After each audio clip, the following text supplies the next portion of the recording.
ওম শান্তি। আজকের মূল্য তারিখ 25/6/2024। শিব বাবা হলেন জ্ঞানের সাগর।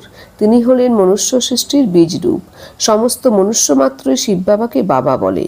পরমাত্মা আমাদের অর্থাৎ আত্মাদের জ্ঞান প্রদান করছেন। আত্মাই এই শরীরের দ্বারা পার্ট প্লে করে। আত্মাই এরপর এই জ্ঞান সঙ্গে করে নিয়ে যাবে। বাবা বলছেন, বাচ্চারা, আমি তোমাদের এই জ্ঞানের সঙ্গেই নিয়ে যাই। তারপর আত্মারা তোমাদের আবার পার্টে আসতে হবে। তোমাদের পার্ট হলো নতুন দুনিয়ায় প্রালব্ধ ভোগ করা। এই হলো নতুন দুনিয়ার সম্পূর্ণ নলেজ। बाबा कहते हैं, मीठे बच्चे, पक्का पक्का निश्चय करो कि हम आत्मा है। आत्मा समझकर हर काम शुरू करो तो बाप याद आएगा, पाप नहीं होगा।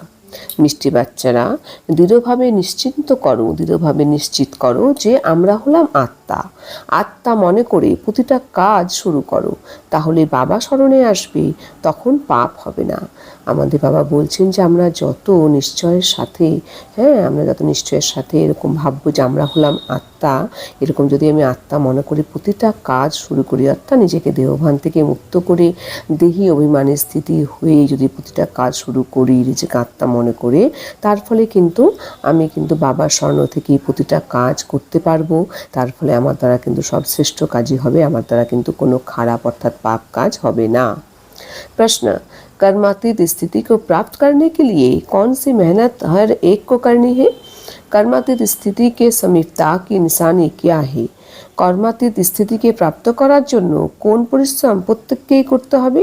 কর্মাতীত স্থিতির সমীপতার নিদর্শন কি? उत्तर, कर्मातीत बनने के लिए याद के बल से अपने कर्मेंद्रिय को बस में करने की मेहनत करो। अभ्यास करो, मैं निराकार आत्मा, निराकार बाप की संतान हूँ। सब कर्मेंद्रिया निर्विकारी बन जाए, यह है जबरदस्त मेहनत। जितना कर्मातीत अवस्था के समीप आते जाएंगे, उतना अंग अंग शीतल सुगंधित होते जाएंगे। उनसे विकारी बास निकल जाएगी। अतीन्द्रिय सुख का अनुभव होता रहेगा। কর্মাতীত হওয়ার জন্য স্মরণের বলের দ্বারা নিজের কর্মেন্দ্রিয়গুলিকে বশে করার পরিশ্রম করো। এই অভ্যাস করো যে আমি হলাম নিরাকার আত্মা, নিরাকার বাবার সন্তান। সব কর্মেন্দ্রিয় নিরাকারী হয়ে যাবে, নির্বিকারী হয়ে যাবে। এটাই হলো জবরদস্ত পরিশ্রম। এটাই হলো আমাদের জবরদস্ত পরিশ্রম। কর্মাতীত অবস্থা যত সমীপে আসতে থাকবে, ততই প্রতিটি অঙ্গ শীতল সুগন্ধিত হতে থাকবে। তার থেকে বিকারে দুর্গন্ধ দূর হয়ে যাবে, অতীন্দ্রিয় সুখের অনুভব হতে থাকবে। বাবা আমাদের বলছেন যে আমাদের কর্মাতীত স্থিতি প্রাপ্ত করবার জন্য সবসময় বাবা স্মরণের দ্বারা নিজের কর্মেন্দ্রিয়গুলোকে কিন্তু আমাদের নিজের বশে আমাদের আনার পরিশ্রম করতে হবে। আমাদের এই অভ্যাস করতে হবে যে আমি হলাম নিরাকার বাবার সন্তান, নিরাকারী আত্মা। তার ফলেই কিন্তু আমার সকল সব কর্মেন্দ্রিয় কিন্তু নির্বিকারী হয়ে যাবে। আমার সেই কর্মের দ্বারা কিন্তু কোনো সময় কোনো ভুল কাজ হবে না। বাবা তাই বলছেন যে কর্মাতীত অবস্থার তোমরা যত নিকটে আসতে থাকবে, তার ফলে কিন্তু দেখবে যে তোমাদের কিন্তু প্রতিটি অঙ্গ যেন শীতল এবং সুগন্ধিত হতে থাকছে, অর্থাৎ তোমরা সেই ইন্দ্রিয়ের দ্বারা সবসময় শ্রেষ্ঠ কর্মই করছো। তার থেকে ধীরে ধীরে দেখা যাবে যে তোমাদের ইন্দ্রিয়ের দ্বারা তোমরা কোনো বিকারী কর্ম করছো না। তার ফলে তোমাদের সেই ইন্দ্রিয়ের থেকে বিকারী গন্ধগুলো দূর হয়ে যাবে। তোমরা অতীন্দ্রিয় সুখের অনুভব তোমরা করতে থাকবে। मीठे मीठे सितिलादे बच्चों प्रति माता पिता बाप दादा का याद प्यारा गुड मॉर्निंग। रूहानी बाप की रूहानी बच्चों को नमस्ते। हम रूहानी बच्चों की रूहानी बाप दादा को याद प्यारा गुड मॉर्निंग और नमस्ते नमस्ते नमस्ते। धारणा के लिए मुख्य सार नंबर 1, बाप जो सच्ची सच्ची कहानी सुनाते हैं वो अटेंशन से सुननी और धारण करनी है। बाप से कुछ भी मांगना नहीं है। 21 जन्मों के लिए अपनी कमाई जमा करनी है। बाबा जी সত্যিকারের কাহিনী শোনান, তা খুব মনোযোগ দিয়ে শুনতে এবং ধারণ করতে হবে। বাবার থেকে কিছুই চাইবে না, 21 জন্মের জন্য নিজের উপার্জন জমা করতে হবে। বাবা এসে আমাদের যা শোনান সেটি কিন্তু আমাদের খুব মনোযোগ দিয়ে শুনতে হবে এবং সেটিকে আমাদের ধারণ করতে হবে। বাবার থেকে আমাদের কিছুই কিন্তু চাওয়া উচিত নয়। বাবা আমাদের সর্বভাণ্ডারে ভরিয়ে দিচ্ছেন।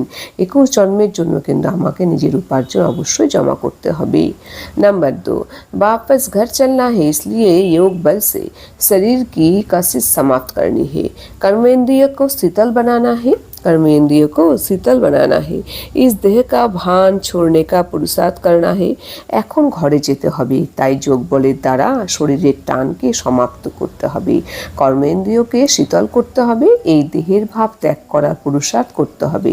এখন যেহেতু আমাদের ঘরে ফিরে যাওয়ার সময় চলে এসেছে, তাই যোগ বলের দ্বারা অর্থাৎ আমাদের যত বাবাকে স্মরণ করব সেই স্মরণের শক্তি অর্জন করে, স্মরণের দ্বারা সেই শক্তি অর্জন করে আমাদের যে শরীরের প্রতি একটা আকর্ষণ, সেই আকর্ষণকে আমাদের সমাপ্ত করতে হবে। নিজেকে দেহবান থেকে মুক্ত রেখে নিজের স্বরূপে নিজের স্বধর্মে টিকে থাকার আমাদের পরিশ্রম করতে হবে, যাতে আমাদের কর্মেন্দ্রিয় শীতল সবসময় থাকে, আমাদের কর্মেন্দ্রিয়রা সবসময়তে সুকর্মই হয়। আমাদের কিন্তু সেই পুরুষার্থ করতে হবে, এই দেহের ভাবকে ত্যাগ করারও কিন্তু আমাদের পুরুষার্থ অবশ্যই করতে হবে। वरदान, एक स्थान पर रहते अनेक आत्माओं की सेवा करने वाले लाइट माइट संपन्न भवो। এক স্থানে স্থিত হয়ে অনেক আত্মাদের সেবা করা লাইট মাইট সম্পন্ন ভবো।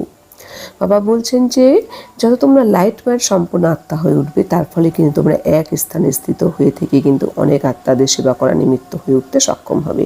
स्पष्टीकरण, जैसे लाइट हाउस एक स्थान पर स्थित होते दूर दूर की सेवा करता है, ऐसे आप सभी एक स्थान पर होते अनेकों की सेवा अर्थ निमित्त बन सकते हो। इसमें सिर्फ लाइट माइट से संपन्न बनने की आवश्यकता है। मन बुद्धि सदा व्यर्थ सोचने से मुक्त हो, मन मना भवो के मंत्र का सहज स्वरूप हो। मनसा सुभावना, श्रेष्ठ कामना, श्रेष्ठ वृत्ति और श्रेष्ठ वाइब्रेशन से संपन्न हो तो ये सेवा सहज कर सकते हो। यही मनसा सेवा है। যেরকম লাইট হাউস এক স্থানে স্থিত থেকে দূর দূরান্তে সেবা করে, এই রকম তোমরা সবাই এক স্থানে থেকে অনেকের সেবার জন্য নিমিত্ত হতে পারো। এতে কেবল লাইট মাইটের দ্বারা সম্পূর্ণ হওয়ার আবশ্যকতা আছে। মন বুদ্ধিকে সদা ব্যর্থ চিন্তা করা থেকে মুক্ত রাখো। মনমনাভাবর মন্ত্রের সহজ স্বরূপ হলো মনসা শুভ ভাবনা, শ্রেষ্ঠ কামনা, শ্রেষ্ঠ বৃত্তি আর শ্রেষ্ঠ ভাইব্রেশনের দ্বারা সম্পন্ন হওয়া। তাহলে এই সেবা সহজেই করতে পারবে। এটাই হলো মনসা সেবা। বাবা আমাদের বলছেন যে বাচ্চারা, তোমরা যত লাইট মাইটের দ্বারা সম্পন্ন হয়ে থাকবে, তার ফলে তোমরা কিন্তু এক স্থানে স্থিত হয়ে থেকে কিন্তু অনেকের কিন্তু সেবা করা নিমিত্ত কিন্তু হতে পারবে। তার জন্য তোমাদের মন বুদ্ধিকে সর্বদা ব্যর্থ চিন্তা থেকে মুক্ত রাখতে হবে। আমি যত নিজেকে লাইট ভাববো, হালকা, আমি আত্মা, তত আমি বাবার থেকে শক্তি অর্জন করতে পারবো। তার ফলে আমি লাইট মাইট আত্মা আমি অবশ্যই হতে পারবো, এবং তার ফলে কিন্তু অনেকের সেবার কিন্তু আমি নিমিত্ত আত্মা হয়ে উঠতে অবশ্যই সক্ষম হব। বাবা বলছেন তাই যে মনমনাভাবের সহজ অর্থ হলো, মন্ত্রের সহজ স্বরূপ হলো যে আমি যত শুভ ভাবনা, শ্রেষ্ঠ কামনা এবং শ্রেষ্ঠ বৃত্তি আমার মনে থাকবে এবং শ্রেষ্ঠ ভাইব্রেশন নিজেকে সম্পন্ন করব, তার ফলে কিন্তু আমি এই সেবা সহজেই করতে পারবো। এটাই কিন্তু হলো আসল মনসা সেবা। স্লোগান, अब आप ब्राह्मण आत्माएं माइट बनो और दूसरी आत्माओं को माइक बनाओ।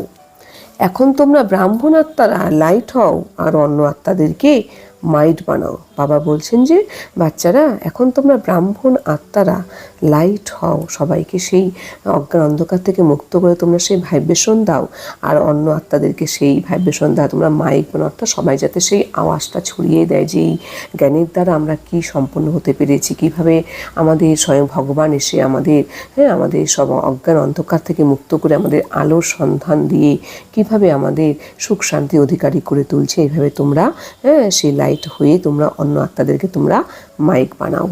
ওম শান্তি।